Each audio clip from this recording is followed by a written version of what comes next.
Something happened. Hard for us, a lot of folks around here trying to figure out who's doing what and remember who's doing what.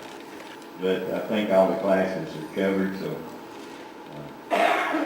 hopefully we didn't overlook something. Every once in a while something gets overlooked and somebody's gone and we didn't have a substitute. But I think we got somebody standing in for all of the classes, so everything's good. We're actually beginning in Matthew 2. This morning, and hopefully we'll go on to Luke chapter 2 in just a few minutes, away of the reading that we had. If you are visiting with us, we're looking at the life of Christ. We're looking at Matthew, Mark, Luke, and John together. And the last few weeks we've been looking at all those things that pertain to the birth of Christ, the birth of John the Baptist, and things that associated with them, and going back and forth, looking at the different events, and trying to put them in chronological order, which is interesting. I hope that you're enjoying the study. I might make mention of this.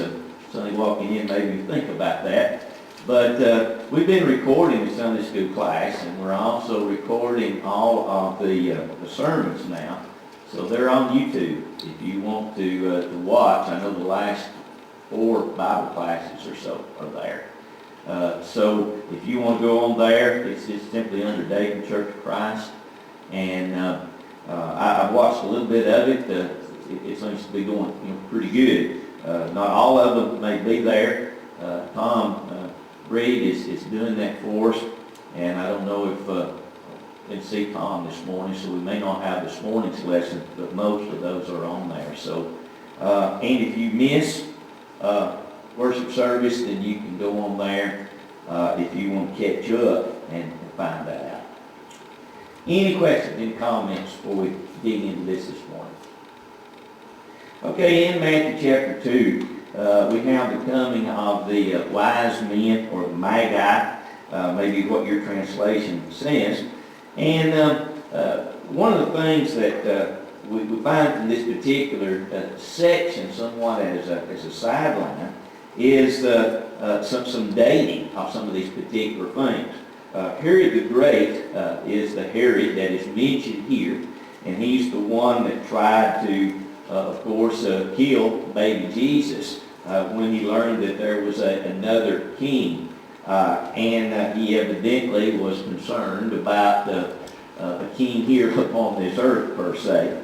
And we know that he reigned from 37 down to 4 B.C.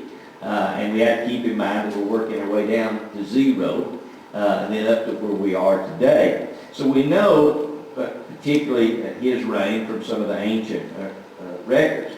The Magi, they were astrologers, as we sort of closed with that thought last week.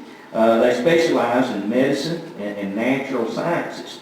Astrology was something that is condemned in the Old Covenant, or under the Old Testament. But as we have noted, God sometimes worked through forbidden practices to convict people to turn to Him.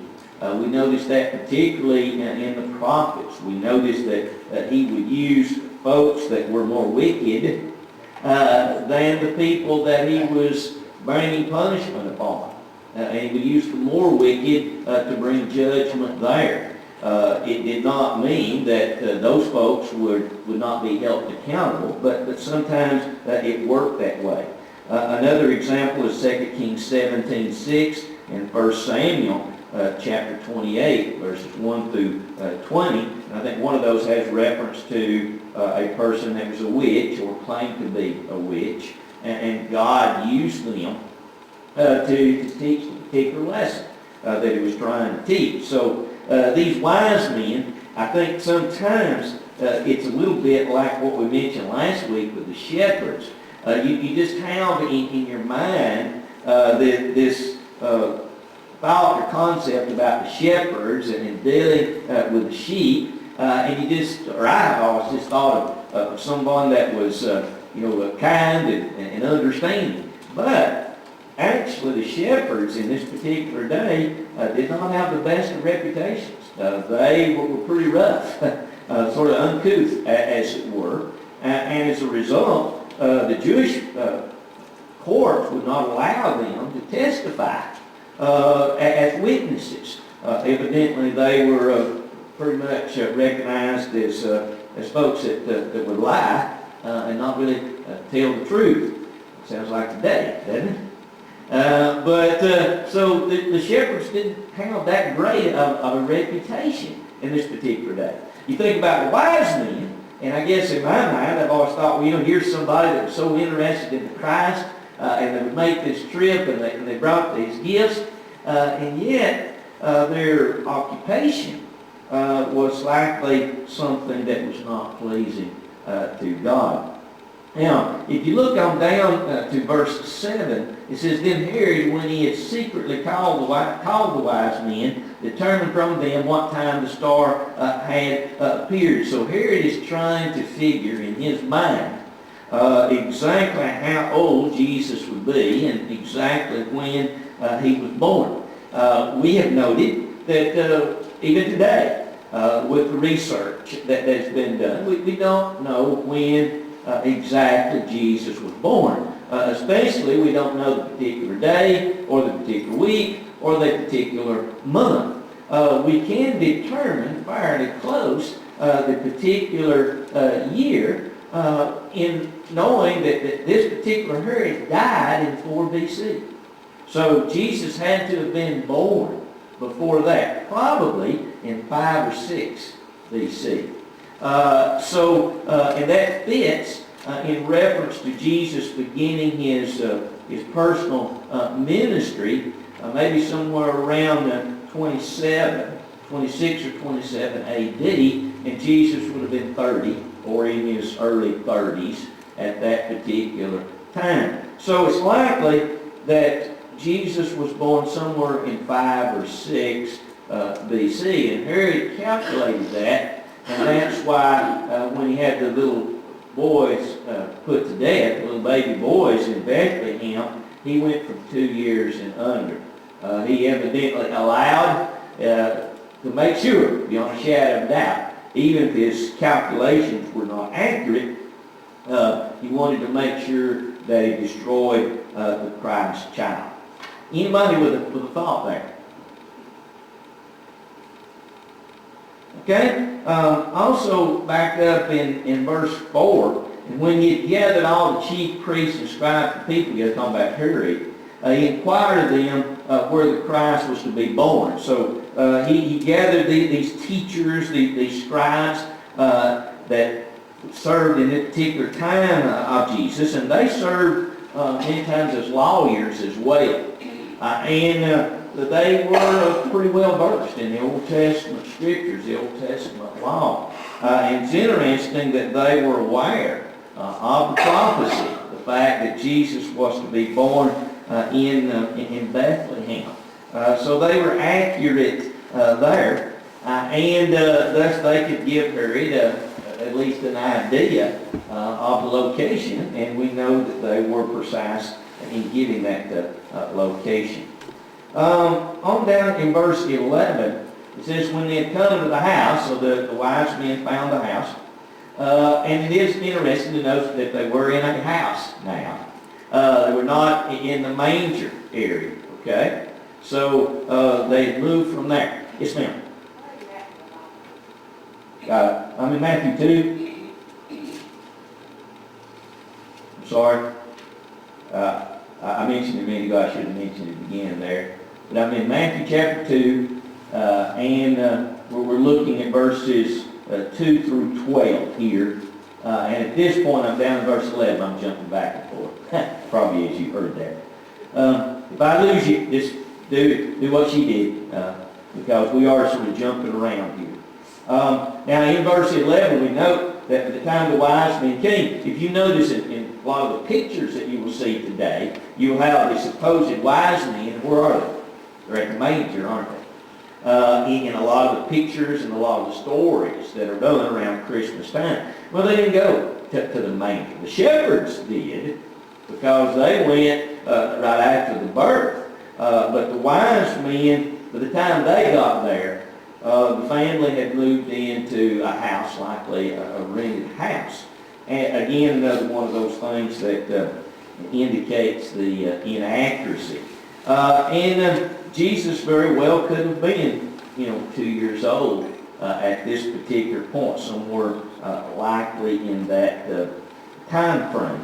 And it says, and when they had worshipped him, when they opened their treasures, they presented gifts to him, gold, frankincense, and myrrh. And again, because there were three types of gifts, it has been assumed over the years that there were three wise men, no real evidence there to indicate how many. We know it was plural, so there had to be at least two of them. So there are at least two wise men. There may have been three, I've been four, I've been five, may have been a half a dozen of them. But we really don't know. But the type of gifts indicate their wealth and also that they seemingly were sincere, even though their occupation likely was not proved of by God. They were sincere in seeking out the Christ child and in worshiping him. Wise men, they were astrologers. Yeah. But they also worked in science, natural science. They were also in medicine as well. So probably a variety of things depending on which country. But astrology, science, medical research, natural science, that type of thing. And I don't know, what would a wise man do? It doesn't tell us anything about them, does it? Except that they were wise, and that might have been their own opinion. Well, see, the science today is still that way. They're always trying to prove things the scientific way. Yeah, in research. That's a good thing to know. Yep, it is, and they were searching this out and determining, where the child was, and they may have been curious, as much as anything else. Something, what is it, Acts chapter 17, where in Athens they were always looking for something new, and in the area of research, I guess. And also,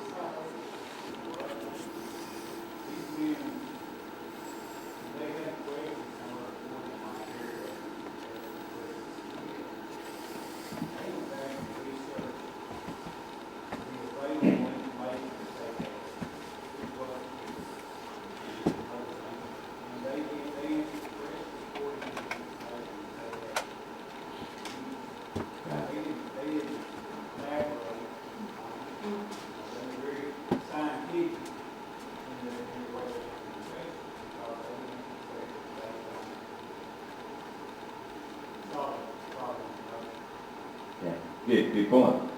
Anybody else? Okay, next section is verses 13 through 18. I'm still in Matthew chapter 2. This is the flight to Egypt. You remember that Herod determined that he would kill all these little baby boys in Bethlehem, in the greater Bethlehem area. And so they were warned about that. So Joseph took his young family and fled to Egypt. Egypt was a Roman province, and the Romans were in charge of all this land at that particular time. But it was outside of Herod's jurisdiction. Herod didn't have any authority. These particular kings were appointed, and each one had a particular area that they were over. Well, Egypt was outside of that. In fact, Egypt had become somewhat a haven for Jews that were trying to get away from particular government persecution. And there was a Jewish community down in Egypt at that particular time. And according to Josephus, who's one of the church fathers that wrote somewhat later than this, but gives us a lot of information on Jewish customs and dates and ideas, he said that community at this particular time consisted of about 1 million people. So there were a lot of Jews down there in Egypt. So when Joseph and Mary fled, they were not fleeing per se where they would be by themselves, but likely to this Jewish community where people were of like mind and purpose in the worship of God and the respect of God and the Bible. The journey to that main Jewish settlement in Egypt at that time from Bethlehem was about 200 miles. So pretty good ways if I had to walk, right? So a pretty good journey down there, and yet that was the journey that they made in order to get away from Herod and make sure that the child was safe. In verse 15, it says, "And there they stayed there until the death of Herod, that it might be fulfilled, which was spoken by the Lord through the prophet, saying, Out of Egypt I call my son." So again, here is another prophecy that Jesus would come out of Egypt, and indeed he did. He was born in Bethlehem, as has been predicted. He lived a little while in Egypt when he was a little fella, and then he came back out of Egypt and eventually ended up in Nazareth. Hosea chapter 11 and verse 1 talks a little bit about this. Anybody with a thought there? Okay, now you get on in verse 16. When Herod found out that he had been deceived by the wise men, that they had gone home a different way, he changes his tactics now and decides to just get rid of all these little baby boys, and that would cover his bases. And it's interesting to notice verse 18. It says, "A voice was heard in Ramah, lamentation, weeping, and great mourning. Rachel weeping for her children, refusing to be comforted because they are no more." We've often thought about this particular passage, and this used here in direct reference to these little children losing their lives. But one of the things I found in my study was that Ramah was the place where the Jews were taken after Jerusalem is destroyed in AD 70. And that's where they were taken before they were deported and carried off to Babylonian captivity. So what I was reading was that this prophecy, this prediction, may have had a broader scope.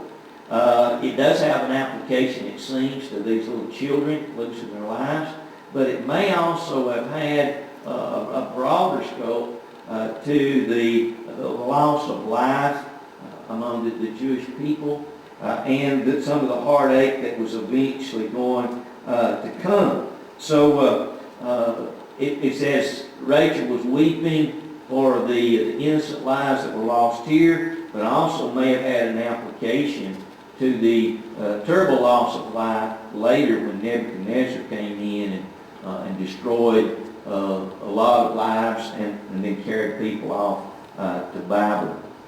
In verse 16, it talks about the children there and that area there. He put to death all the male children who were in Bethlehem and all its districts. So it wasn't just Bethlehem, but it was in the, I guess if we were saying it was in Dayton, then it would include, all of Morgantown and maybe up to Evansville, you know, it would include those areas as well. It's estimated, based on the population of Bethlehem at that time, that it was probably somewhere between 10 and 30 children.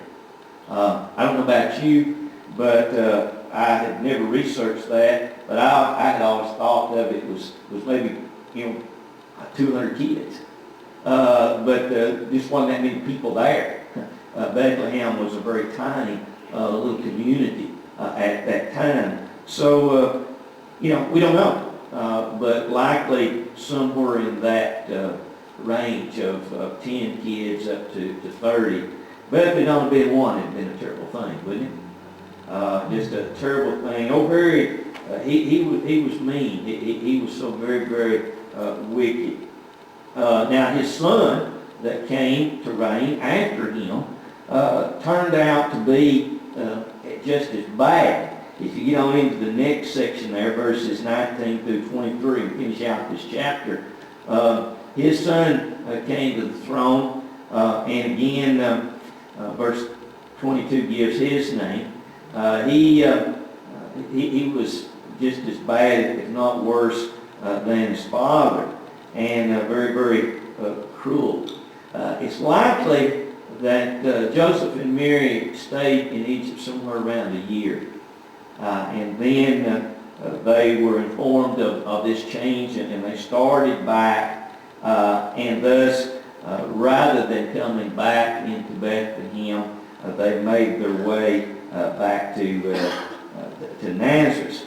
And thus, if you look at verse 23, and he came to dwell in a city called Nazareth, that it might be fulfilled, which is spoken of the prophets, he should be called a Nazarene. So that it is fulfillment of what Isaiah had to say back in Isaiah chapter 11 in verse 1. And I think in that passage he mentions a branch. Well, that was the meaning of the name Nazareth. It was the place of the branch. And so the prophecy tied in there to the fact that Jesus grew up there in Nazareth. Anybody with a thought there? Okay, let's go over to Luke 2 now. Let's switch over here to Luke chapter 2.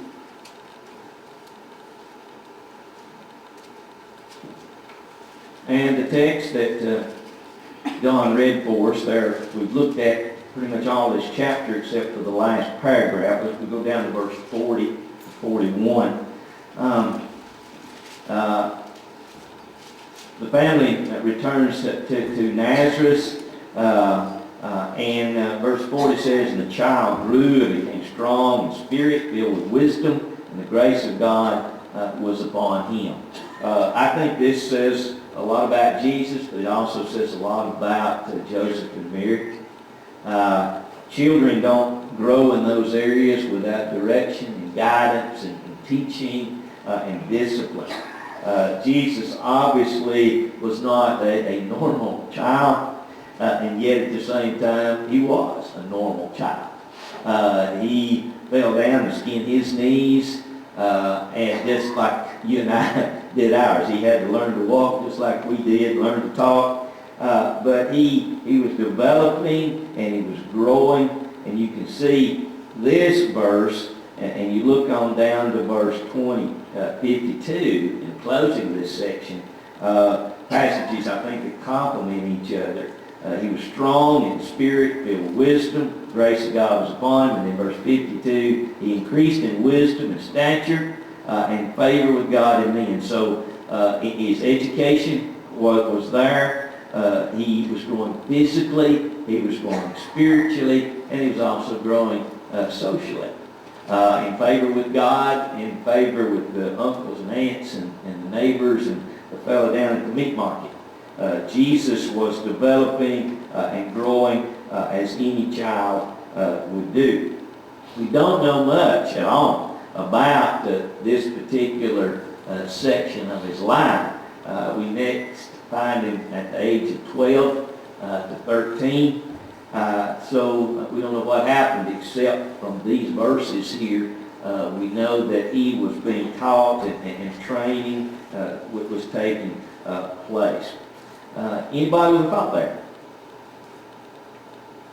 Okay, look at verse 42. When he was 12, they went up to Jerusalem according to the custom of the feast. They were observing the feast under the Old Testament law. They were faithful Jews.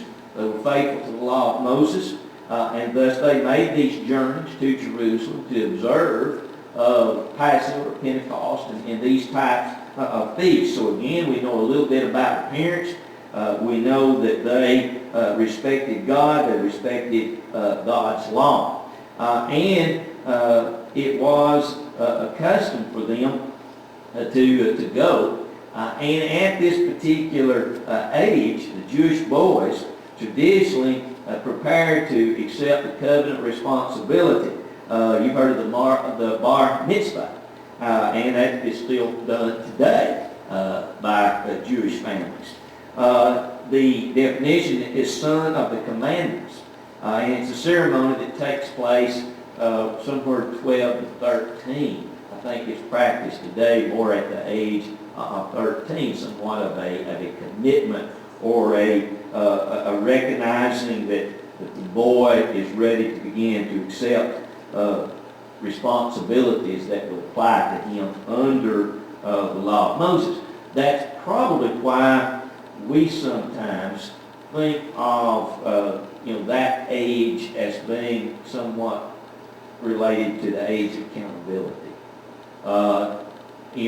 One child may be more accountable than another. We know children develop at different ages, and some younger, some older, but probably attaches somewhat to this as we've taken that concept and applied it, I guess, to our own day. Then they started home. They did a little differently than we would do today. I don't know how you do. You have a large family, but normally you get in a car, you count noses, right? Make sure you got everybody. Even with large families, you do your best not to leave one of them behind when you go on vacation or you go to grandma's or whatever. But their situation was a little different. They traveled with the extended family, so there's no telling how large this group was. Part of that was done because of safety. They had to travel. They traveled on foot. Basically, they traveled together in groups so that they could help take care of one another, protect one another, a certain degree of security. So it was not as unusual for them to look around and see everybody. And Jesus, being the responsible young man that we know that he was, they may not have seen him. Or maybe Joseph thought Mary checked and she thought he checked type of situation. So it wasn't that they were being, per se, bad parents. But at the end of the day, they couldn't find him. And it talks about some 3 days. So you have a day going away from Jerusalem, a day coming back, and then a day trying to find him. So it was 3 days, basically, when you look at it from that angle, that they were unable to find Jesus and know where he was. Down towards the end of this section, they found him, and they found him sitting with the teachers, verse 46. He was in the temple. He was both listening to them and asking them questions. That was a pretty common way of teaching in that day among the rabbis. It was a question and answer type of situation. So what Jesus was involved in was a pretty common situation. What was uncommon was that a 12-year-old boy was talking on a level with a degree of understanding and knowledge that these teachers were involved in that they were taking the time to listen. And it's all who heard him were astonished at his understanding and answers, verse 47. So they were amazed to hear what he had to say and to recognized what a grasp he already had on the law. And of course his parents, they were amazed as well when they got there and found him where he happened to be at. Anybody with a thought there?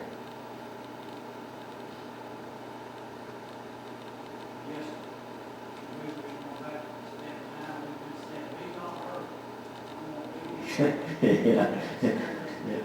Yeah. Well, probably so. If you go on down there, she talks about the mother in verse 48. We sought you anxiously. I'd say they were sort of wringing their hands pretty much, especially after this period of time. But where they found him made a difference. What he had to say to them, I must be about my Father's business, or be, in my Father's house. These things were in his mind, and even though his parents didn't understand what he was saying, it indicates that they kept those thoughts, especially his mother. I don't know, he maybe could use his iPad for a few days, I don't know. But he had an answer, and it wasn't as if he was just, being disobedient. In fact, if you continue to read there, he went down with them and came to Nazareth and was subject to them. He was obedient to them. So even though he was very knowledgeable, he was far above maybe other 12-year-olds, he still respected his parents. He was obedient to them. He realized that he had a father other than Joseph, and hopefully you and I, we've come to that point too. We have to recognize that we have a father other than our earthly fathers, our physical fathers. But he respected his parents, and he respected the law, even though he was Jesus, even though he was the Christ. He still recognized that he had to live under the law of Moses. And of course, it demanded that the parents be respected, that the parents be honored and obeyed. And then in verse 52, we find him continue to develop and grow. And as we've noted, we don't find him again until, we get ready for his public ministry. So somewhere from the age of 12 or 13 up to the age of 30 or so, we don't know anything about Jesus, but we can surmise in reference to what is stated here and what he does in his personal ministry, that he continued to obey his parents within that home situation, and that he continued to develop and grow to where he was prepared as a man, but obviously prepared as the Son of God to do what he did during those 3 years of public ministry here on this earth. Anybody with the thought there? Okay. If you got your pencil, you might want to note these passages. As we begin the next section, we're going to go to Matthew 3. Back to Matthew. We're going to look at Matthew 3, 1 through 6. Mark chapter 1, verses 1 through 6. And Luke chapter 3, verses 1 through 6. So Matthew 3, 1 through 6 is where we'll start. Mark 1, 1 through 6. And Luke 3, 1 through 6. That will be the